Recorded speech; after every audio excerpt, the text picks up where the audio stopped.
Boa noite a todos, que possamos estar sintonizados com os nossos amigos espirituais para que o estudo atinja o objetivo, né? Eu tenho uma correção a fazer durante a prece, a companheira falou palestrante, eu não sou palestrante. Nós vamos conversar a respeito do palestrante Edivaldo Franco. Eu sou uma estudiosa junto com vocês, vamos estudar juntos, tá bom? Se não cria expectativa, né? A pessoa fala palestrante, eu vou conversar, tá bom? E aí nós estamos no capítulo 13, que a vossa mão esquerda não saiba o que dá à direita. Isso daí nós ouvimos de longa data, e às vezes não percebemos a importância disso, né? Então, o que está querendo dizer isso para nós?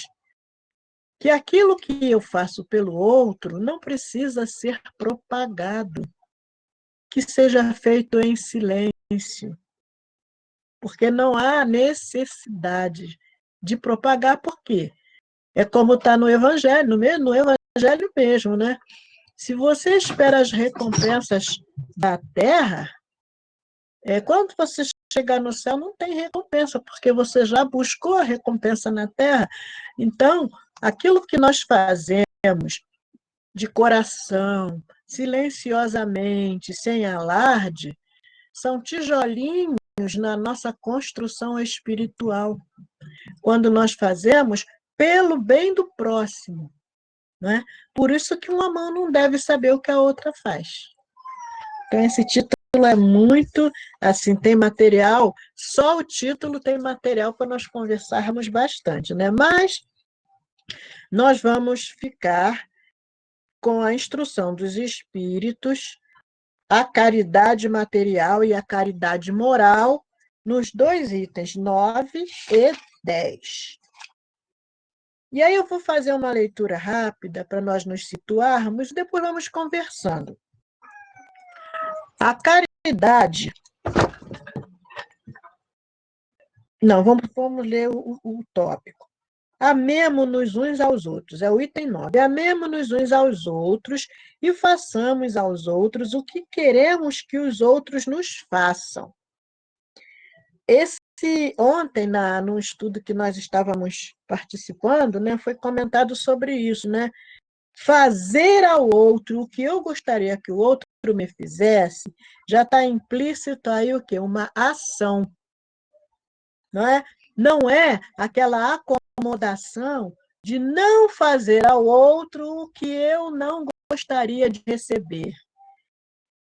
Fiquei quieto, não me movimentei. Agora, fazer ao outro o que eu desejaria que o outro me fizesse, já está implícito aí um movimento, uma ação, não é? Consequentemente, é mais produtivo, é mais importante. E aí continua. Nessas palavras se acham contidas toda a religião e toda a moral. Se elas fossem seguidas aqui na terra, todos vós serias perfeitos, sem ódios e sem desentendimentos. Então, se nós conseguíssemos cumprir a orientação do Mestre Jesus de fazer ao outro somente aquilo que eu gostaria que o outro me fizesse, os nossos problemas estariam resolvidos.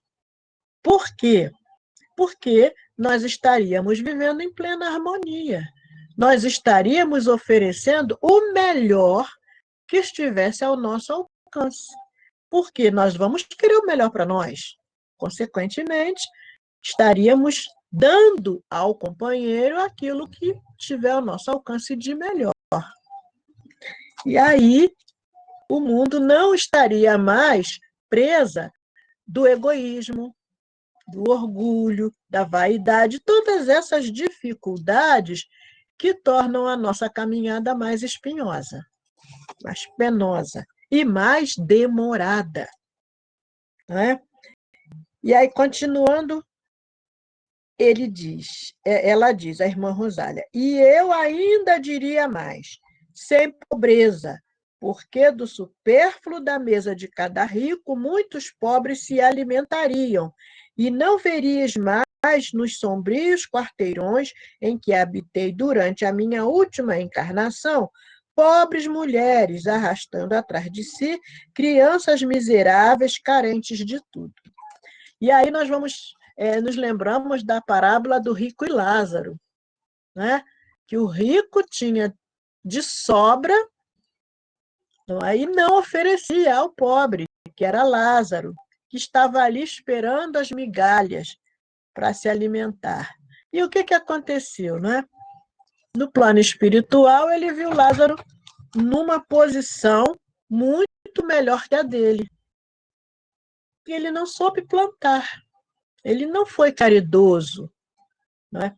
E aí, trazendo para a nossa vida prática, o dia a dia, a nossa vida material, quantas pessoas no mundo têm excessivamente além daquilo que necessita? E quantos têm muito pouco, muito menos daquilo que seria a sua necessidade para sobreviver? E a natureza nos provê de tudo que é necessário para toda a humanidade se alimentar satisfatoriamente. O que dificulta a execução desse atendimento é justamente o quê? A nossa falta de caridade. Uns têm em excesso, outros têm em falta, e nós não fazemos o equilíbrio, não dividimos. E muitos de nós nem pensam nisso. Alguns ainda dão uma coisinha aqui, um que sobrou, às vezes é o que sobrou, mas outros nem passa pela cabeça, não pensam nisso. Então, o que acontece, como diz o espírito Baltazar, um dos mentores espirituais da nossa casa, nós estamos muito atrasados na nossa caminhada, muito atrasados mesmo. Precisamos nos empenhar para andar mais rápido, para cumprir aquilo que Jesus, que Deus colocou nas nossas mãos e que Jesus reafirmou, brilhar a nossa luz. Precisamos fazer brilhar a nossa luz. E como é que nós vamos fazer isso? Buscando cumprir a lei, buscando fazer pelo outro o que eu gostaria que o outro me fizesse, né? E aí, a irmã Rosária continua dizendo assim: ricos, pensai um pouco em tudo isso. Ajudai os infelizes o mais possível. Auxiliai para que um dia Deus vos retribua o bem que tiverdes feito, para que encontreis, ao deixardes o vosso invólucro terrestre, um cortejo de espíritos agradecidos que vos receberão à entrada de um mundo mais feliz. E aí nós temos que entender uma coisa. Quando nós fazemos o bem, todo mundo tem amigos, né? Uns têm muitos, outros têm poucos, mas todo mundo tem alguém que tem simpatia por ele, né? E então, toda vez que eu faço bem a alguém, eu vou ganhar a gratidão deste alguém e de quantos amigos estiverem observando aquele bem que eu fiz. Então, eu não preciso fazer alarde. E os amigos espirituais se multiplicam muito quando eu faço o bem. Né? Quem assistiu o filme do Divaldo? Divaldo, Mensageiro da Paz. Tem lá aquela cena que ele acolhe aquela criança, né? E aquele que o vinha obsidiando por várias encarnações pergunta: você vai ficar com essa criança? Ele disse: vou adotá-la como minha filha. E aí ele se comove e diz que vai deixá-lo em paz, porque aquele espírito havia sido a mãe dele numa outra encarnação, uma das encarnações dele.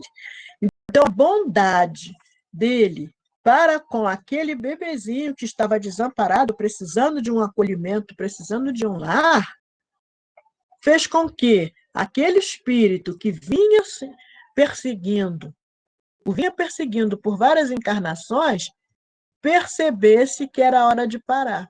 Então, ele ganhou ali, ele pode nem ter ganho um amigo, como ele diz, perdoar vai demorar, mas pelo menos ele deixou de se apresentar como inimigo. Né? Então, esses são os bens que nós vamos adquirindo quando fazemos o bem a outros. Não são bens materiais. Né? E aí, eu vou fazer aqui, parar aqui um pouquinho o livro, é que eu tenho um texto que eu organizei para nós conversarmos, que vai falar caridade moral e caridade material. E aí o texto nos fala que o verdadeiro objetivo da caridade é o de dignificar aquele que é beneficiado, assim como se engrandece no silêncio e no anonimato aquele que a exerce. Então, a caridade vem, é feita, beneficia aquele necessitado e engrandece o executor da tarefa, silenciosamente, anonimamente. Porque se ele faz alarde, se é como aquele que dá com uma mão e faz selfie com a outra, perde-se a finalidade. Aí Deus diz para ele: você já recebeu a sua recompensa na terra. Né? Em razão disso, a caridade pode ser material e pode ser espiritual, né? No aspecto que ela foi enfocada. E aí nós temos oportunidades, muitas oportunidades no nosso dia a dia, na nossa vida, de fazer a caridade silenciosamente. Aí, de acordo com a definição do dicionário, o que é caridade? É um sentimento ou uma ação altruísta de ajuda a quem sem recompensa. A alguém sem recompensa. Então, o que acontece? Eu ofereço aquela ajuda, aquele sentimento, aquele gesto, mas eu não estou esperando recompensa por aquilo. Isso é caridade. A prática deste ato é um notável indicador de elevação moral, além de ser uma das práticas que caracterizem a essência boa do ser humano. Porque nós temos condições de fazer muitas coisas e muitas vezes não fazemos por conta de quê? Do nosso interesse pessoal, da nossa preocupação com as nossas questões, a nossa zona de conforto, né? E por aí a coisa vai se estendendo, né? Este ato é uma das qualidades mais defendidas pela maioria das religiões. Quase todas as religiões, ou todas, nós não conhecemos todas, né? Mas as que nós conhecemos, elas definem a caridade como amar e ajudar o próximo. Né? E o senhor Allan Kardec nos traz lá no Evangelho, segundo o Espiritismo, fora da caridade não há salvação. Né? E o Livro dos Espíritos traz também a pergunta: qual a mais meritória de todas as virtudes? E os Espíritos respondem: todas as virtudes têm o seu mérito, porque todas são indícios de progresso no caminho do bem. Há virtude sempre que há resistência voluntária ao arrastamento das más tendências, mas de sublimidade da virtude consiste no sacrifício do interesse pessoal para o bem do próximo, sem segunda intenção. Se houver segunda intenção, acabou. Não cumpre a finalidade. Né? A mais meritória é aquela que se baseia na caridade mais desinteressada. Essa é a questão 893 do Livro dos Espíritos. Então, nós já estamos aí percebendo, né, que para ser caridoso, não é? Cumprindo assim aquilo que a palavra caridade representa, não podemos esperar nada em troca, senão acabou, né? Então, a partir dessa definição, como entender a caridade? Aí, o que a doutrina espírita nos diz, né? Este ato pode ser exercido de vários modos. E aí que vai entrar essas expressões que estão aqui no título do nosso estudo: caridade moral e caridade material, né? Vamos então, ela pode ser moral, que é ajuda espiritual, né? E às vezes não precisa muito, às vezes um olhar, um sorriso, um gesto simples, sem muitas, né? Sem muita coisa, né? E ainda as ações mais simples do dia a dia. Quais seriam essas ações simples do dia a dia? Não julgar, fazer o máximo que estiver ao nosso alcance pelo bem-estar do outro, não é? Evitar maledicência, não levar adiante aquilo que possa denegrir a imagem de alguém. São exemplos de caridade, né? São exemplos claros, né? Então, e aí a caridade pode ser material e moral. A material seria o quê? A que está relacionada a caridade material? Ao mundo material, ao mundo físico, né? Deve ser exercida com desprendimento e amor, ou seja, sem humilhações ou julgamentos. Certa vez, aconteceu um fato que eu presenciei, que eram colegas de faculdade, né? Passava-se o dia inteiro, né, estudando, né? Tinha aula o dia inteiro, e lá pelas tantas, uma, uma que estava sem muitos recursos, conversando assim, estou com uma fome. Aí a outra falou assim, eu ia agora lanchar, vamos lá lanchar comigo. Aí foi. Pode escolher o que você quiser, a moça escolheu, ela pagou, aí a menina comeu com satisfação e agradeceu, né? Aí a outra respondeu assim, precisa me agradecer, não, eu não gosto de ver ninguém com fome. Então, o que ela fez? Ela humilhou a outra. Perdeu-se o sentido do que ela fez. Porque se ela tivesse oferecido o lanche para a colega e só, ótimo. Mas ela não conseguiu conter a mostra, a prova da sua superioridade. Eu tenho dinheiro e você não tem, então você está com fome, eu vou matar a sua fome. Foi um comentário assim que desconcertou as pessoas que estavam à volta, ficou todo mundo sem graça, e ela provavelmente nem percebeu o que fez. E geralmente é assim que acontece, né? A pessoa que está no equívoco é a última a perceber, infelizmente, né? E aí o texto, né, continuando aqui o texto, né, que eu falei, sem humilhações e sem julgamentos. Por quê? Porque o amor se manifesta de acordo com o que é oferecido. Ele está ligado às atitudes que são realizadas com a real vontade de auxiliar, e não com aquelas situações em que os outros doam somente para se verem livres de quem pede, ou para aliviar a consciência, ou para se promover. Não é? Então, fica uma situação, como se ficasse o dito pelo não dito.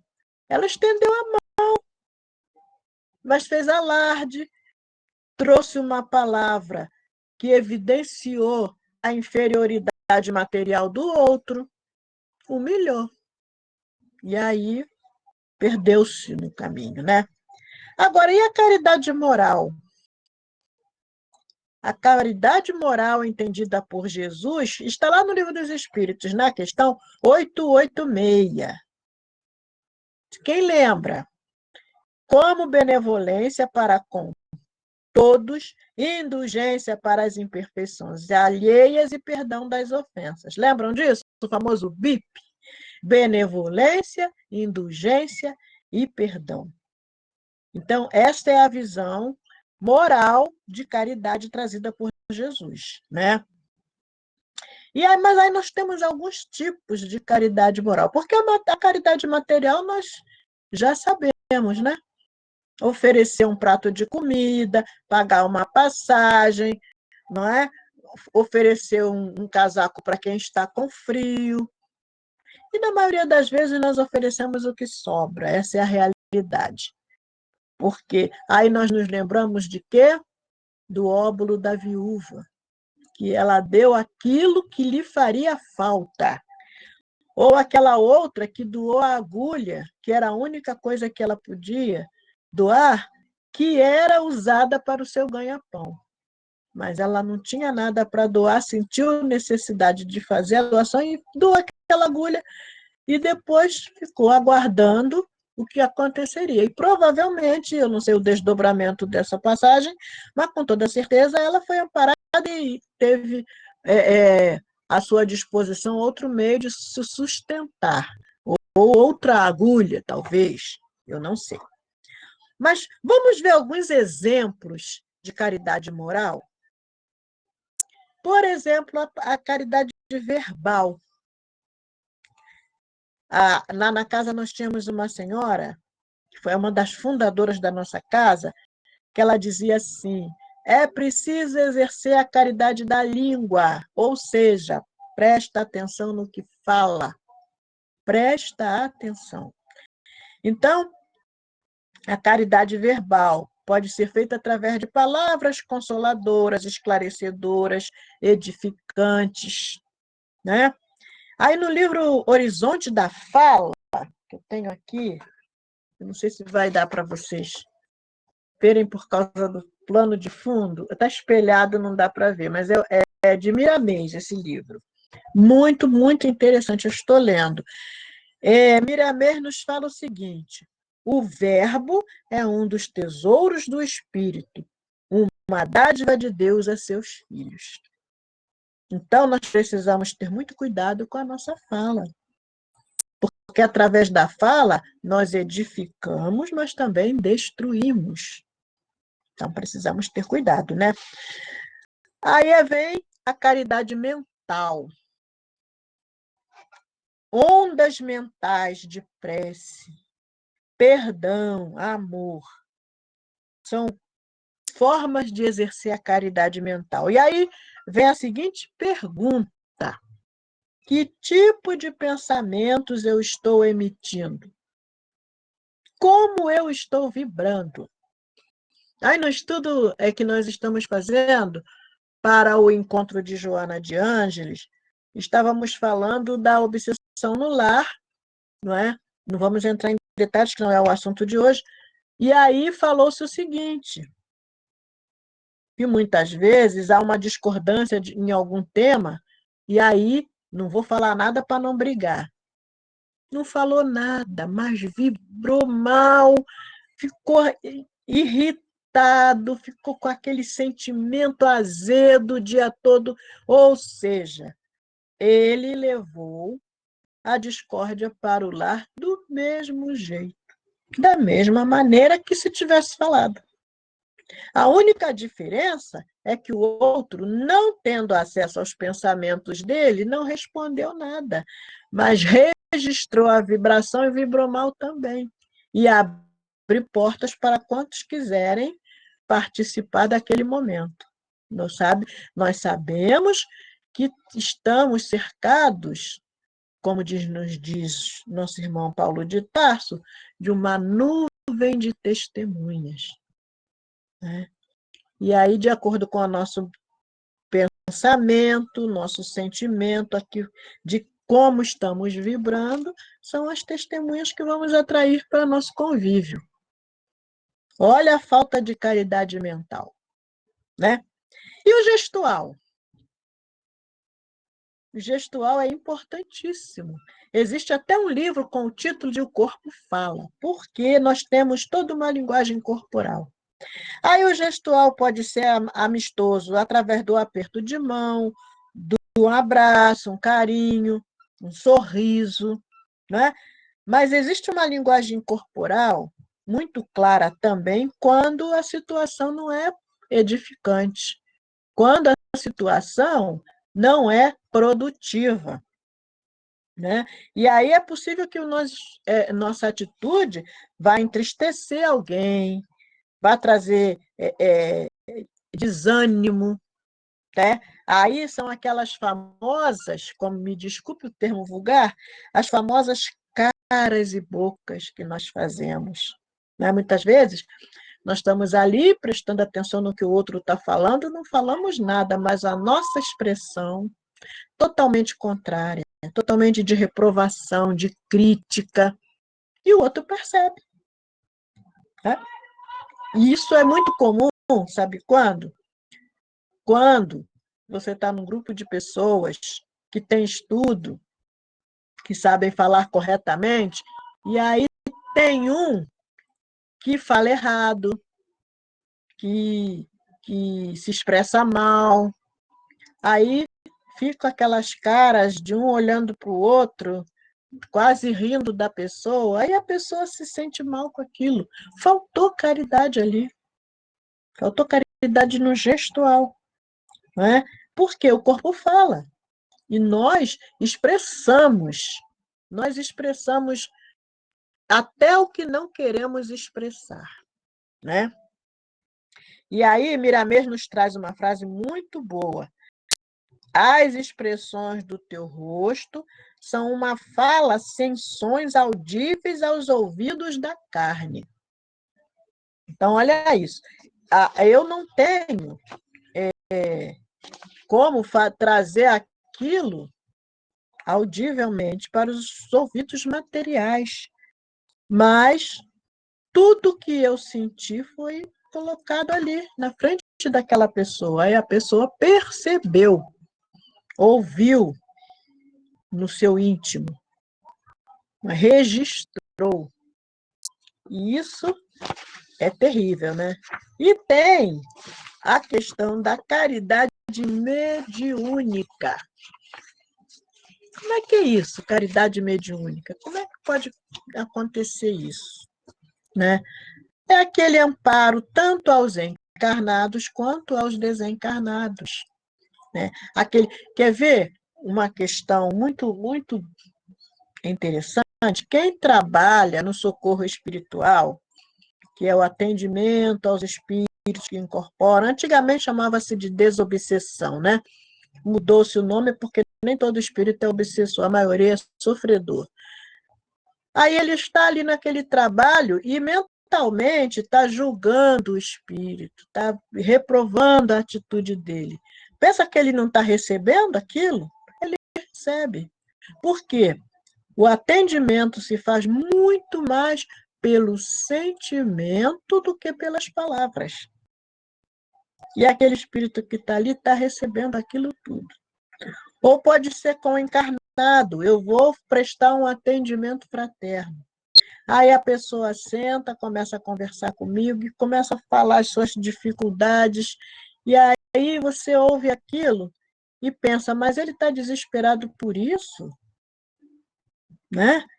Isso aí é uma coisa tão banal e todo mundo passa por isso tão bem. E começa aqueles pensamentos, né, de reprovação, de minimizando a dor do companheiro, quando deveria estar sintonizado com os guias espirituais para saber o que vai responder para ele. Faltou a caridade também, nesse sentido. É falta de caridade moral também. Então, nós precisamos prestar muita atenção nas nossas atitudes, né? Nas nossas respostas, as respostas que damos aos companheiros. Né? E vamos voltar aqui para o livro, que tem muito assunto aqui no livro para nós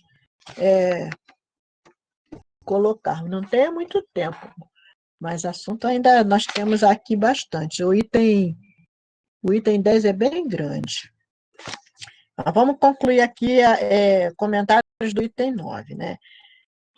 E aí a irmã Rosália continua dizendo: amai, pois, o vosso próximo, amai-o como a vós mesmos, porque agora já sabeis que esse infeliz que estás repelindo talvez seja um irmão, um pai, um amigo que afastais para longe de vós. E então, ao reconhecê-lo no mundo dos espíritos, que imenso será o vosso desespero. Então, quantas vezes se aproximam de nós, né, estranhos, pedindo ou trazendo alguma dificuldade, nós não temos a menor noção de quem é aquele espírito. Que espírito é aquele? Por que que ele veio a mim? Quantas vezes isso acontece e nós não sabemos, né? Aquela situação mesmo que eu narrei, que eu comentei aqui do filme do Divaldo, né? Aquela passagem que ele acolhe aquele espírito. Ele não imaginou, né? E acolheu. E esse gesto foi trazer para ele a interrupção de um sofrimento que ele vinha, né? Porque ele vinha sofrendo aquela obsessão, e um pouco de paz para aquele espírito também. Porque ele já começou a pensar, ele disse, perdoar por enquanto não, mas já não vou te perseguir. Ou seja, ele foi tomado de um sentimento nobre, por causa desse gesto, não é? Então, quantas vezes aparecem pessoas por aí, a gente faz o que pode, ou não faz, depende da situação, depende do coração, né? E quem sabe um dia vamos nos reencontrar no plano espiritual e saber que aquele veio a mim porque tinha uma razão, porque eu tinha um débito com ele, né? Existe um livro que eu li há muitos anos, se eu não me engano, Sublime Expiação, o nome do livro. Aí eu não vou contar a história, não, só vou contar o que interessa no momento. Duas moças que estavam em resgate foram à missa. E na porta da igreja havia um pedinte. E uma das moças olhou para ele e se sentiu invadida de um sentimento, né, por aquele pedinte, de piedade, de necessidade de fazer algo por ele. Aí estendeu a mão e lhe deu algumas moedas. E ele olhou para ela muito agradecido. Esse simples gesto rompeu uma corrente de ódio de muitas encarnações. Naquele momento ali, que ela teve aquele sentimento, necessidade de ajudar, de oferecer alguma coisa a ele, e o sentimento de gratidão que ele devolveu a ela, quebrou-se a corrente do ódio de muitas encarnações. Então, vocês vejam como é que é sutil a coisa, né? Nós não temos ainda alcance para perceber. Por isso que nós precisamos ser vigilantes, precisamos buscar fazer o que estiver ao nosso alcance, né? E como todas as vezes que eu falo de evangelho, eu digo, eu gosto muito de deixar claro isso. O que eu estou falando aqui é o que eu estou lendo no evangelho, não é o que eu faço. Porque eu tenho as minhas dificuldades, como todos nós. Então, dá a sensação de quem ouve é que está falando tudo tão bonitinho, tudo tão esclarecidinho, né? Cheio de informações, mas isso aí é o quê? Os dois ouvidos mais próximos são os que mais necessitam ouvir. Não significa que eu seja essa caridade toda, não, coitada de mim. Mas é o que eu estou entendendo do Evangelho, estou conversando, né? Estamos conversando sobre o que está aqui no Evangelho. Desejava, aí continua o texto, desejava que compreendesses bem o que deve ser a caridade moral, aquela que cada um de vós pode praticar, aquela que nada custa de material, mas, no entanto, é a mais difícil de ser praticada. E é mesmo, e é mesmo. Imagina você perdoar uma ofensa, você receber uma injúria e não revidar, É muito difícil. É muito difícil. Porque logo vem o nosso orgulho dizer quem é ele para fazer isso comigo? Não é assim que nós pensamos, que nós agimos? É a dificuldade que nós ainda, porque nós ainda estamos encaminhada. Eu costumo dizer que nós somos, por causa daquela parábola da torre, né? Nós somos torres inacabadas. Estamos em construção. Então, ainda estamos sujeitos a esses deslizes, né? E aí a irmã Rosália continua: a caridade moral consiste em se suportar uns aos outros, e é o que menos fazeis nesse mundo inferior em que estáis encarnados neste momento. Olha só, suportar uns aos outros é o mínimo, né? Porque o máximo seria amar. Amor incondicional, como Jesus nos ensinou. A gente ainda não consegue, mas pelo menos tolerar o outro, suportar o outro, já daria para o começo, né? E é isso que nós precisamos buscar, praticar, exercitar, né? Porque a perfeição vem com a prática, né? Vamos praticando, praticando, praticando, até alcançar aquilo que Jesus espera de nós, que ele nos ensinou e está aguardando, não é, a nossa resposta. Que nós ainda estamos mais no primeiro, segundo, terceiro eu do que, não é, para olhar para o próximo. Isso aí faz parte, é normal, é natural no nosso patamar evolutivo, mas porque faz parte, nós vamos nos conformar, vamos aceitar, ou vamos empregar esforços para mudar isso, para domar as nossas más inclinações, porque dificuldades quem não tem, mas conquista todos poderemos ter.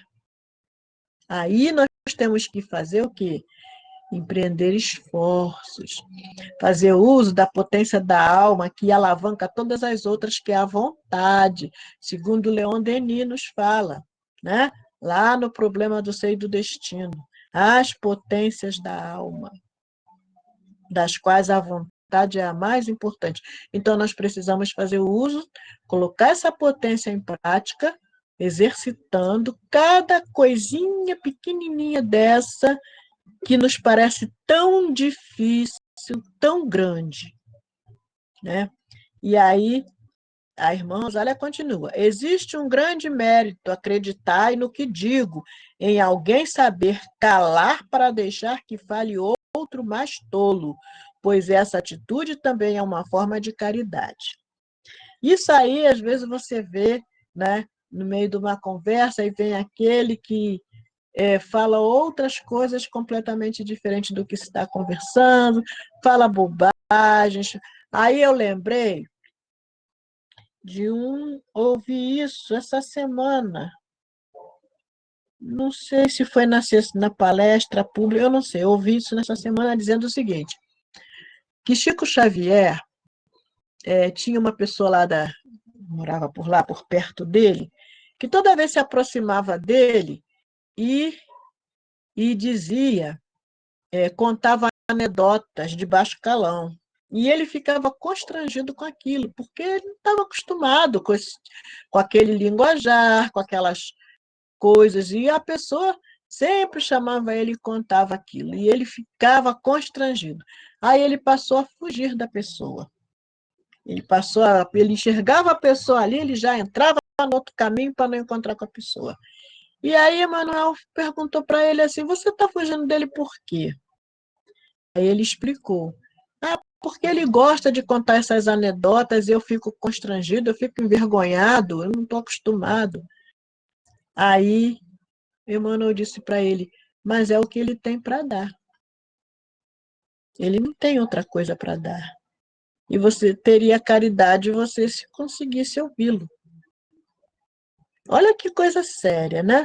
Então é o tolerar, é o suportar o outro, é entender que o patamar do outro é aquele. E ele só tem aquilo para dar. Ele só dá o que tem. Né? É difícil, mas é o caminho. Né? Aí ela continua. Saber ser surdo quando uma palavra de ironia vos é dirigida por quem está habituado a ridicularizar. Não ver o sorriso de menosprezo que vos acolhe quando entrais na casa de pessoas que frequentemente, sem razão, julgam-se acima de vós, enquanto que na vida espiritual, a única real, algumas vezes estão bem abaixo. Eis aí o mérito, não de humildade, mas de caridade, porque não considerar os erros dos outros é caridade moral. Então, vamos prestar atenção nisso, né? Vamos ver o outro como um ser encaminhada, como eu também sou. E eu que me julgando, né, muito sapiente, eu posso, né, aos olhos de um outro que já caminhou mais do que eu, ser tão tolo quanto aquele que eu estou julgando. Olha a coisa séria aí, né? Entretanto, esta caridade não deve impedir a prática da outra. Pensai principalmente em não desprezar o vosso semelhante. Lembrai de tudo o que eu já vos disse. É preciso ter sempre em mente que no pobre rejeitado desdenhosamente, podeis estar repelindo um espírito que vos foi querido e que se acha momentaneamente em uma posição inferior a vós. Revi um dos pobres na terra, a quem pude, por felicidade, ajudar algumas vezes, e a quem, por minha vez, tenho agora de implorar. Olha só, irmã Rosália falando, né? Então, ela teve a felicidade de encontrar aquele a quem ela ajudou. Só que agora ele estava numa posição que ela precisava dele. Imagina a vergonha que ela sentiria se encontrasse aquele que humilhou. Se fosse o caso dela ter humilhado. Pelo patamar dela naquela encarnação, acredito que ela não fizesse isso de jeito nenhum. Né? Então, lembrai-vos de que Jesus disse que somos irmãos, e pensai sempre nessas palavras antes de repelir o leproso ou o mendigo. Aí ela diz: a Deus pensai nos que sofrem e orai. Então, nós temos aqui bastante material só no item 9 para nossa reflexão, né? E vamos pegar um pedacinho do item 10, que eu tenho 3 minutos. Aí, no item 10, o nosso companheiro, que se apresenta como um espírito protetor, ele não revelou o nome, é um espírito protetor, ele traz para nós assim: a caridade, meus amigos, se faz de diversas maneiras. Podeis fazê-la por pensamento, palavras e ações. Não é tudo que já foi dito lá atrás? Né? Por pensamentos, orando pelos pobres abandonados que morreram sem nem mesmo terem visto a luz. Uma prece de coração os alivia. Por palavras, dirigindo aos vossos companheiros de todos os dias alguns bons conselhos, dizendo aos homens irritados pelo desespero, pelas privações e que blasfemam o nome do Altíssimo. É aquela velha história do ide pregai. O ide pregai não é fazer prosélitos, é mostrar o evangelho nas atitudes. Nas atitudes. Né? É quando eu acolho o necessitado, é quando eu estendo a mão, é quando eu me calo diante de uma maledicência, eu sou estação terminal do que denigre a imagem do outro. Tudo isso é trabalho que eu posso fazer visando ser caridoso, não é? E aí, para finalizar, deixa eu ver aonde que eu vou finalizar, que é tanta coisa boa para falar.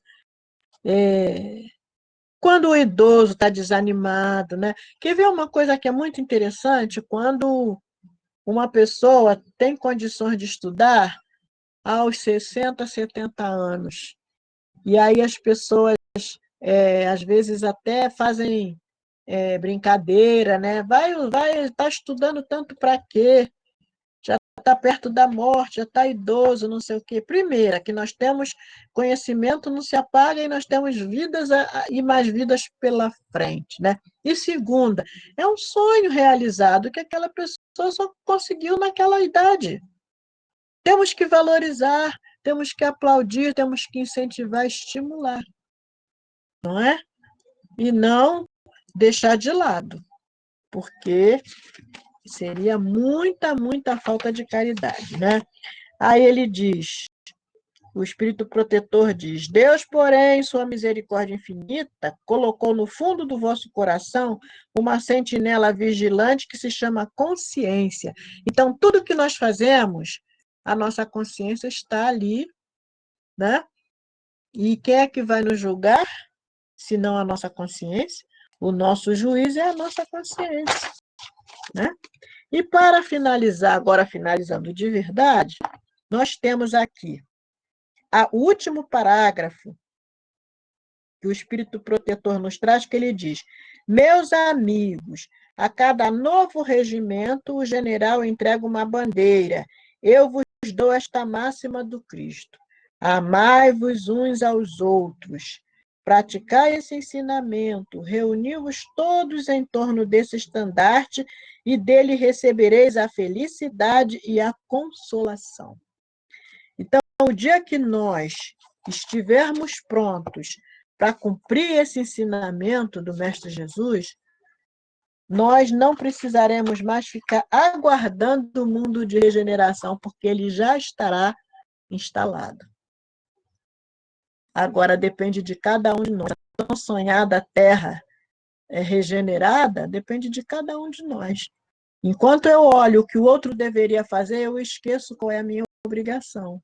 Eu esqueço qual é o meu papel, a parte que me cabe na obra da criação, né? Então, meus amigos, meu tempo se esgotou e era o que eu tinha para trazer para vocês, né, do que eu entendi, do que eu apreendi dessa lição belíssima. Eu gosto muito dessa lição, tá? Então, agora é com a Heloíse.